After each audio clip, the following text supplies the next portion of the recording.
Guys ఎలా ఉన్నారు అందరూ? సో ఈరోజు అయితే ఇప్పి తయారు చేస్తున్నాను. సో నా స్టైల్లో ఎలా తయారు చేస్తానో మీతో షేర్ చేసుకుందాం అనుకుంటున్నాను. సో ప్రాసెస్ ఏంటో చూసేద్దాం, వచ్చేయండి. కావాల్సిన ఇంగ్రీడియంట్స్ వచ్చేసి ginger, garlic, chilli, carrot and అలానే ఆనియన్ అనమాట.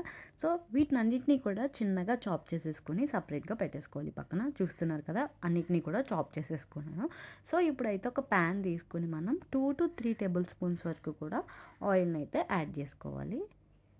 సో మనం ఆయిల్ యాడ్ చేసుకున్న తర్వాత నేనైతే ఫస్ట్ గార్లిక్ అండ్ జింజర్ని లైట్గా ఫ్రై చేస్తున్నాను అనమాట. So garlic and ginger add చేసుకున్నాక అల్లం వెల్లుల్లి అండి. సో ఆ రెండింటిని కూడా మనం మంచిగా లైట్గా ఫ్రై చేసేసుకోవాలి. అది ఫ్రై అయిన తర్వాత నేను ఇక్కడ చిల్లీ, ఆనియన్ అండ్ అలానే క్యారెట్ని కూడా యాడ్ చేస్తున్నాను. ఇక్కడ నేనైతే ఇవే తీసుకున్నాను. మీకు కావాలంటే మీరు ఏ వెజ్జీస్ అన్నా కూడా యాడ్ చేసుకోవచ్చు ఇందులో.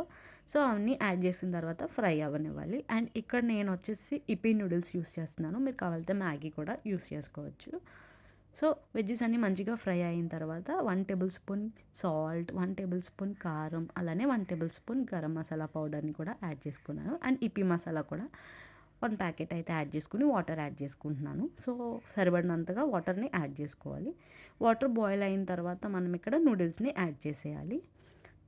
సో నూడిల్స్ నేనైతే ఒక 4 వరకు తీసుకున్నాను. మీరు మీ క్వాంటిటీ ఎంత సరిపోతుందంటే దాన్ని బట్టి యాడ్ చేసుకుని మిక్స్ చేసుకుని కుక్ అవ్వనిచ్చేయండి. అది కుక్ అయిపోయిన తర్వాత మళ్ళీ ఇప్పి మసాలాని మళ్ళీ పైన యాడ్ చేస్తున్నాను నేను.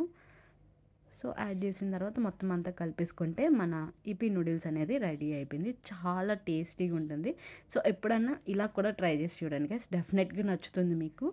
మరెన్నో ఇంట్రెస్టింగ్ వీడియోస్తో మేము ముందుకు వస్తాను. అండ్ మన ఛానల్ని సబ్స్క్రైబ్ చేసుకోవడం మాత్రం మర్చిపోకండి.